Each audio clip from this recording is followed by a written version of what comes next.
और बढ़िया। चलिए अब सवाल की तरफ वापस आते हैं और गुरविंदर सिंह जुड़ गए हमारे साथ जालंधर से। गुरविंदर जी नमस्कार, सवाल पूछिए। हाँ जी सर, नमस्कार जी। जी।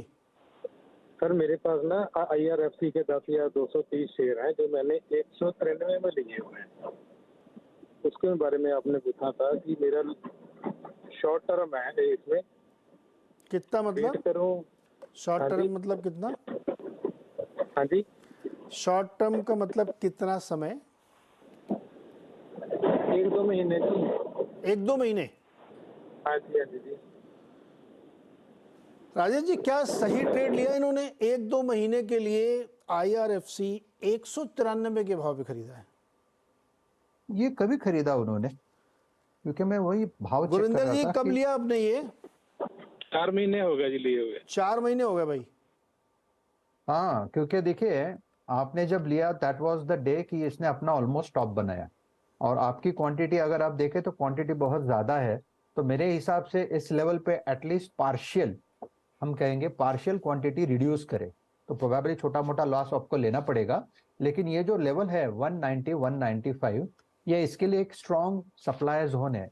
जब तक ये सप्लाई निगेट नहीं होता, पार नहीं पड़ता, तब तक इसमें बड़ी तेजी नहीं होगी। अदरवाइज इसी लेवल से थोड़ा बहुत प्रेशर फिर माउंट होगा, क्योंकि आपकी लागत बहुत ज्यादा है एक ही स्टॉक में। तो मेरी यही सलाह होगी कि एटलीस्ट पार्शियल आधी क्वांटिटी कम करिए, थोड़ा वेट करिए। अगर ब्रेकआउट मिलता है तो बात अलग है, लेकिन फॉर द टाइम भी एक स्टिफ रेजिस्टेंस पे खड़ा है। तो क्या मतलब एग्जिट ले लें?